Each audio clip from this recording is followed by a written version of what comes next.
Hey everyone, welcome back to Expert Real Estate Secrets. I'm Mia, and as always, I'm here with Don DeRosa. Today, we're diving into one of the most important skills for any investor, finding motivated sellers and finding them fast. Don, I know you've got a knack for spotting these folks before anyone else even knows they're thinking about selling. Yeah, thanks, Mia. It's funny.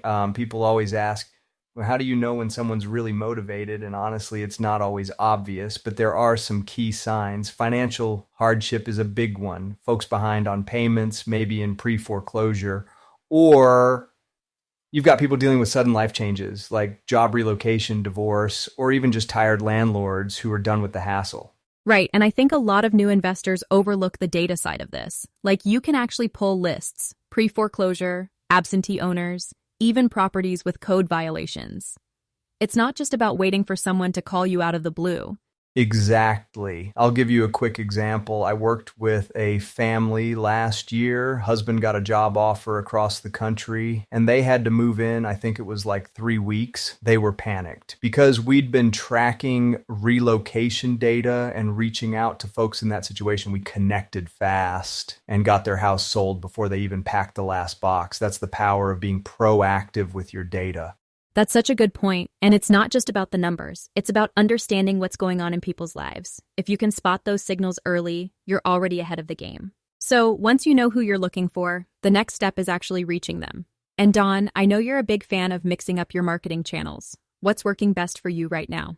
Honestly, it's still a blend. Direct mail is old school, but it works, especially if you personalize it. Online ads are great for scale, and social media lets you get really specific with targeting. But the key is the message. You got to speak to what matters to them. Fast closings, cash offers, no repairs needed. That's what gets their attention. Yeah, and I'll add, one of my favorite campaigns was a simple handwritten letter. I sent it to a small list of folks who'd inherited properties. One woman called me, said she'd been getting postcards for months, but my letter felt like it was actually written for her. She ended up selling to me, and now she refers her friends. Sometimes it's that personal touch that makes all the difference. Absolutely. And you don't have to overthink it. Just be real, be clear about how you can help and make it easy for them to reach out. That's what moves the needle. Now, let's talk about trust because look, if someone's in a tough spot, they're not just looking for the highest offer. They want to know you're legit. That's where networking comes in. I always say, get to know the local agents, attorneys, even probate specialists. If they trust you, they'll send you leads. And don't forget about value-added services. I offer free consultations, no strings attached. Sometimes people just need to talk through their options. Even if they don't sell to me, they remember that I helped. That's how you build a reputation in your market. Yeah. And you got to track what's working. I used to just throw stuff at the wall, but once I started measuring which campaigns brought in the best leads, I could double down on what worked and ditch what didn't. It's not glamorous, but it's how you get consistent results. It's all about being present and being helpful, even before there's a deal on the table. That's how you become the go-to person when someone's ready to sell. So, you've found a motivated seller, you've built some trust, now comes the negotiation. And this is where a lot of people freeze up. Don, how do you approach these conversations? First thing, you got to listen. I mean, really listen. If someone's in a hurry, acknowledge that. If they're worried about moving costs, talk about it. I always try to offer options, maybe a creative financing solution or a quick close if that's what they need. The more flexible you are, the more likely you'll find a win-win. And don't forget the follow-up. Sometimes people just need a little time to process. I always check in, answer questions, and make sure they know I'm here to help, not just to close a deal. That's how you move things forward without being pushy.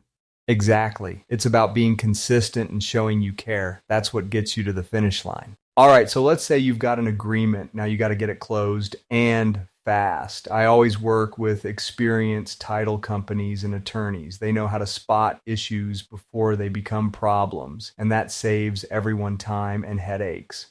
And sometimes, offering a little incentive can make a big difference. I've covered closing costs or given sellers extra time to move out. It's not always about the money. It's about making the process as smooth as possible for them. Yeah, and keep your communication clear. I always lay out the steps so there are no surprises. That way, sellers feel confident all the way to the closing table, and you avoid those last minute freakouts. It's all about trust and transparency right up to the end. Let's talk tech for a second, because honestly, if you're not using technology to speed things up, you're missing out. Don, what's your go-to tool these days? I'm a big fan of CRM systems. They help me keep track of every seller, every conversation, every follow up. No one slips through the cracks. And with virtual tours and digital signing, you can show a property and get paperwork done without anyone leaving their house. That's huge for motivated sellers who need things to move fast. And don't forget about data analytics. I'm always looking at which campaigns are bringing in the best leads so I can tweak my marketing and get better results. It's not just about working harder, it's about working smarter. Exactly. The right tech lets you move faster, serve sellers better, and close more deals. It's a win all around. So, you've closed the deal. Don't just disappear. I always set up a follow-up schedule just to check in and make sure everything went smoothly. It's amazing how many referrals come from just staying in touch. Yeah, and I always ask for feedback. A quick review or testimonial goes a long way in building credibility. Plus, it helps you get better at what you do. And if you keep folks in the loop with a newsletter or a quick update now and then, you stay top of mind for the next time they or someone they know needs help. It's all about relationships. If you treat people right, they'll remember you. And that's how you build a business that lasts, not just a one-and-done deal. Couldn't have said it better. Well, that's a wrap for today's episode. Mia, always a pleasure. Same to you, Don. And thanks to everyone for tuning in. We'll be back soon with more real-world strategies to help you grow your real estate business. Take care, everybody. See you next time.